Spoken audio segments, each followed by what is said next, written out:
to Tropical FOMO, the podcast that makes you wish you were anywhere but your office or school. I don't know where, but anywho, I'm Vivian, and here with me I have... Where are they? I told them to arrive at 3 o'clock. Did I not? Hey, I'm Naima. A lot of people bought our tropical bliss drink and tropical fish coloring sheets. But where's Ricardo? You guys started recording without me? You think you'll actually wear a fish costume? You guys should wear the fish costume.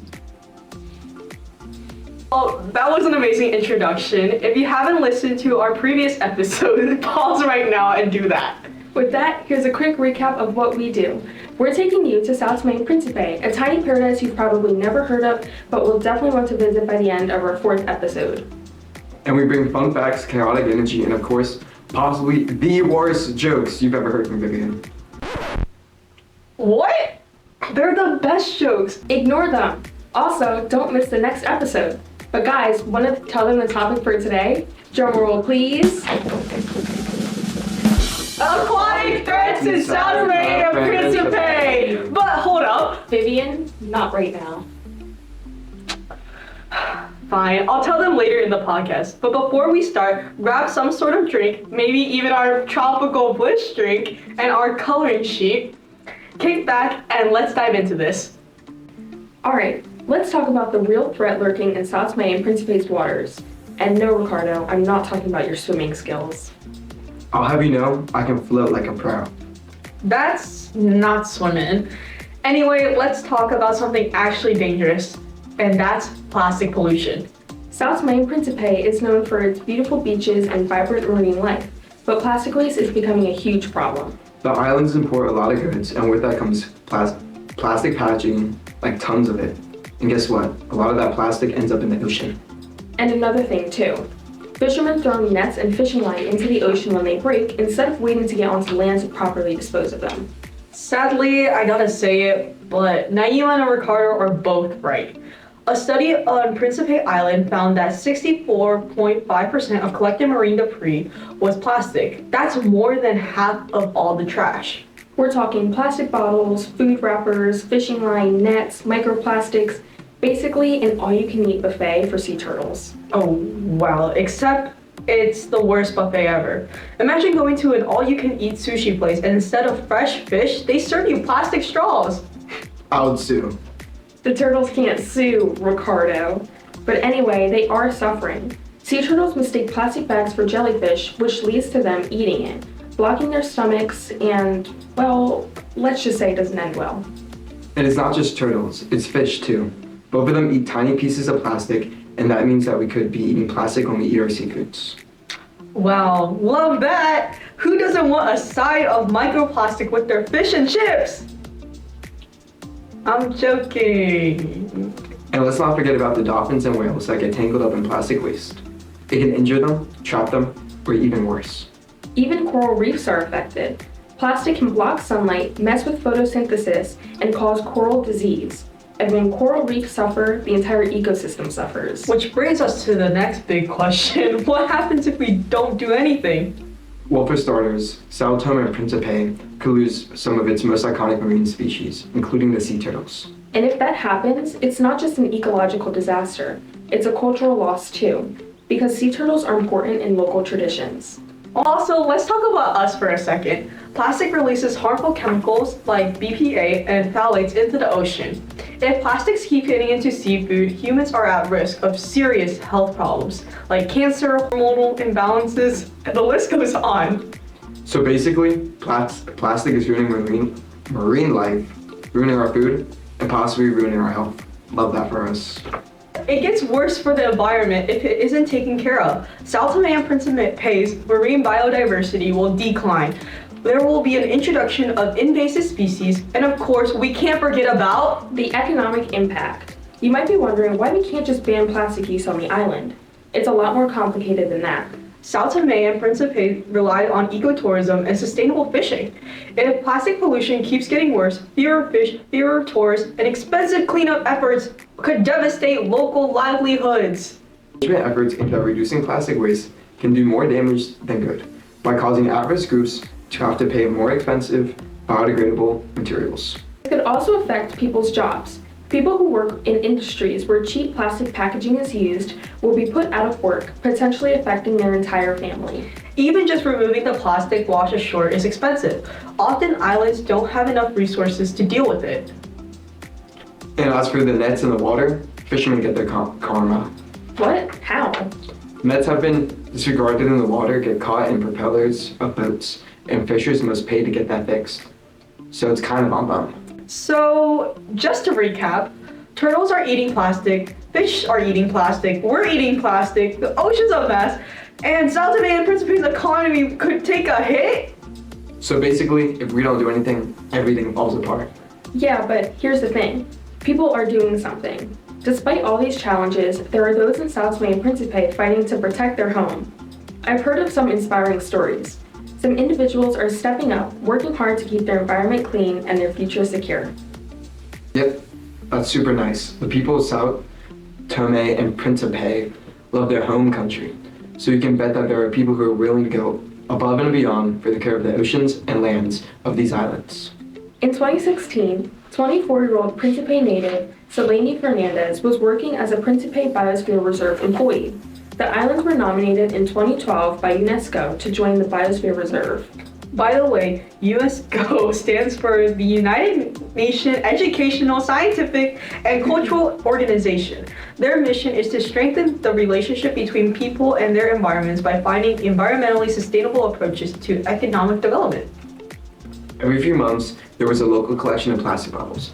Fernandez's job was to count all the plastic bottles that the other locals had brought in. Kids, especially, were excited to trade in their bottles because there was a reward.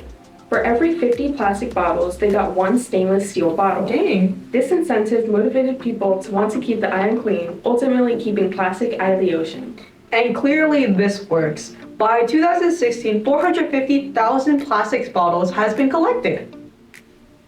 Today, Fernandez still supports UNESCO and their work for the islands, as well as the conservation of marine biodiversity and the style of living in fishing communities in Sao Tome and Principe. Woo! You ever wonder what it's like to be a fish these days? Vivian, that's such a weird question. I have! And let me tell all of you, it's been so rough. Yeah, Naima, it's rough. 1 minute, you're just a happy little fish vibing in the ocean. And then, bam, you saw a plastic bag. Your neighborhood coral reef looks like a landfill. This is so depressing. Do not fear, my fellow fish, because we're introducing fish insurance! What? What's so funny? You heard me. For one easy payment of 12 seashells, you can protect yourself from the horrors. Yes! Splashing in your gills? Covered. Accidentally swallowed a bottle cap? Covered. Lost your home to an oil spill? Boo! We'll fight on your behalf. Because no fish should have to suffer alone.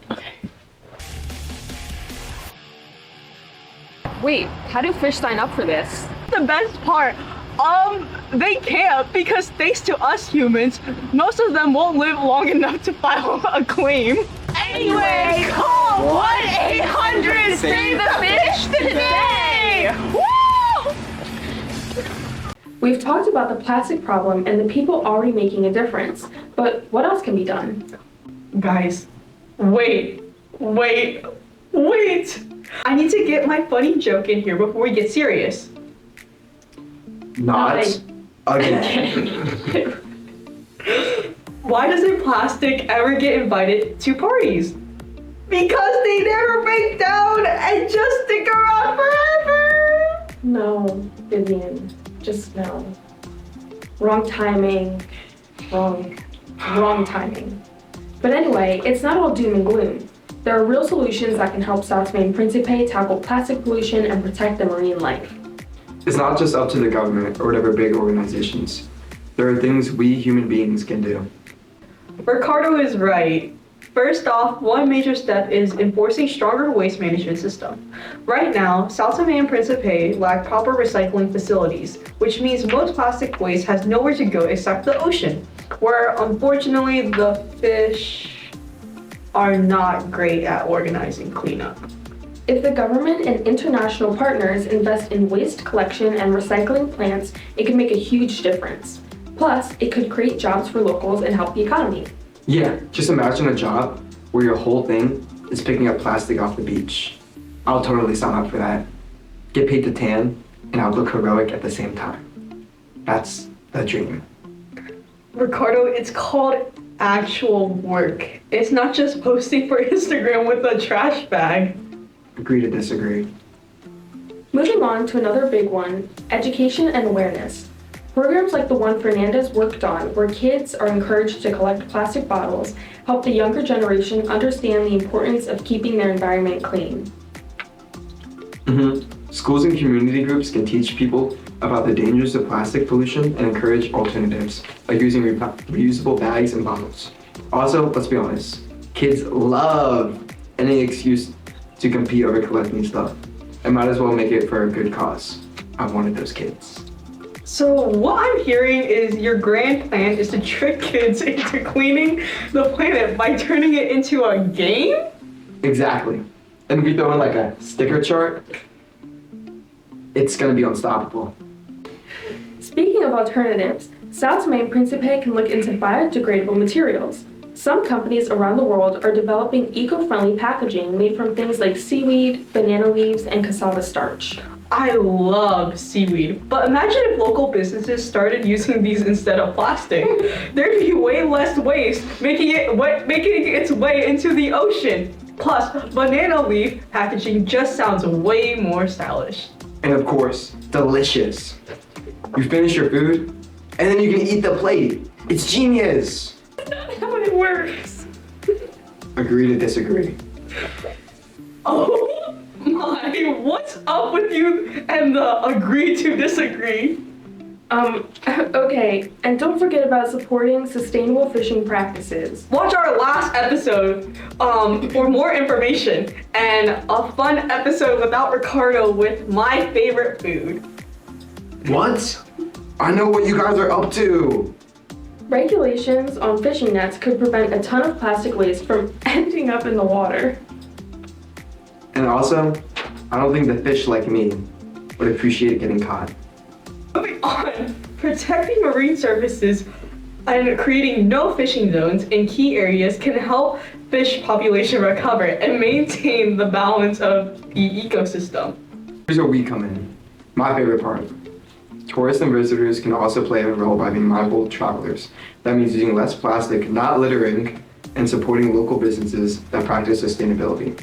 Even those of us who aren't visiting South Main Principe can help.